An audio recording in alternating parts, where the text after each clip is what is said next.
Birashoboka ko umuntu ashobora kukubaza itsinda rya orchestre Impara ntubashe kumenya ibyo ari byo, ariko njyewe nimbigenza gutya ndabizi urahita usobanukirwa neza ikiganiro naguteguriye kuri uyu munsi.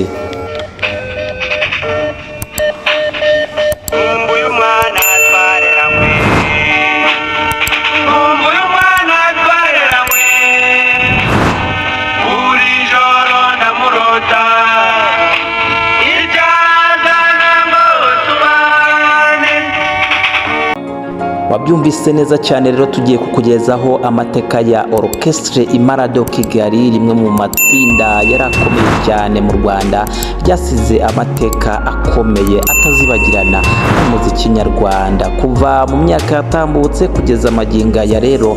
Ntawabura guhamya ko itsinda rya orchestre Impara de Kigali ari rimwe mu matsinda yubatse ibigwi bikomeye kandi agasiga umurage ukomeye ku muziki nyarwanda. Icyakora bamwe ntibabashije kumenya iri tsinda rya orchestre Impara kubera ko ryahise risenyuka, ariko hano kuri Fama History nicyo twiyemeje, tugenda tukugezaho amateka y'abasitari byamamare, bamwe mu bantu bakoze ibikorwa byiza bikagirira sosiyete akamaro. Rero ni hano uzajya ugenda ubisanga, wowe tukwibutsa gukanda subscribe kugira ngo ibiganiro byose ujye ubasha kubibona gatandukanye.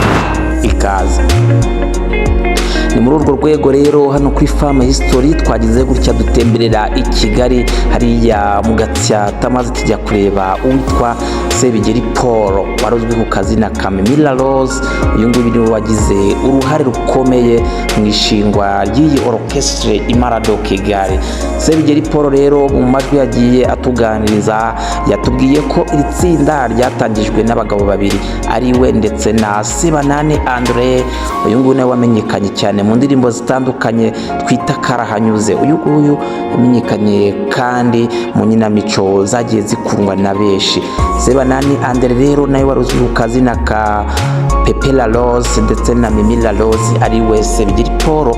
Abangaba nibo batangije iri tsinda. Mu majwi ya Sebigeri Paul yagize ati ubundi twatangiye turi babiri njye na Sebanani Andre, ariko nyuma agenda hazamo abandi. Yagiye avuga ko ahangaha hajemo uwitwa Gasasira Jean Felix, uyu nguyu waruzwi nka Somado, hari harimo Karimunda Jean Pierre, uyu nguyu bari bahimbaga Kariwanjenje ndetse na Rando, hari harimo uwitwa Rubangura François abitaga Maître Rubangi, Ngenzi Fidel bahimbaga Fidel Jacques Muja Prekmas, hari harimo uwitwa Gasigwa Abdul Karif ndetse n'uwitwa Tubirando. Aba bose rero bamwe bari bagize iri tsinda. Impara de Kigali rero ni itsinda ry'umuziki ryo mu Rwanda ryatangiye mu mwaka w'1974, ariko mu mwaka w'1988 iri tsinda riza gusenyuka. Sebigeri Paul umwe mu basigaye mu bashinze iri tsinda yagiye adutangariza ko ugusenyuka kw'iri tsinda ryatewe no kutumvikana kwabaye hagati y'uwitwa Sosumado ndetse na Sebanani Andre. Yagize ati abayeho gutererana kw'amagambo no kutumvikana ko hato na hato, ibintu bituma itsinda ryacu rigenda risenyuka. Nyuma rero yuko iri tsinda risenyutse, Sebanani Andre we yahise ajya kwikorera umuziki ku giti cye, nawe agenda akomera abifatanya no kugenda akora kuri Radio Rwanda no gukina inkinamico zitandukanye.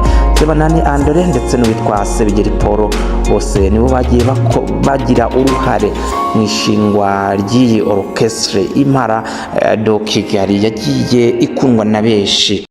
Iyi orchestre Impara de Kigali yagiye imenyekana cyane mu ndirimbo zagiye zikundwa na benshi kugeza n'ubu, harimo nk'iyitwa Mbega Ibyago, hakabamo Aria, Anita Mukundwa, Hilariya, Mbwira Ijambo Rimwe, Leonia ndetse n'izindi nyinshi cyane, harimo iyitwa Urabaruta, Karimi Kashyari, izindi nyinshi cyane, Madina, harimo izindi Maria Rosa, Soko yo Kwiteke ndetse n'izindi ndirimbo zigenda zikundwa na benshi kuva kera kugeza n'ubu. Itsinda rero rikaba ryarasenyutse mu mwaka w'1988 nyine nk'uko nabikubwiye, bigizwemo uruhare na bamwe bari bagize iri tsinda.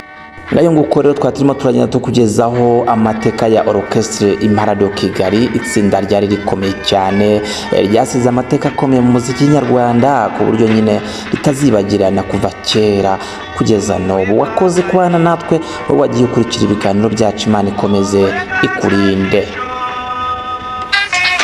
Kakanu kunda kwirorera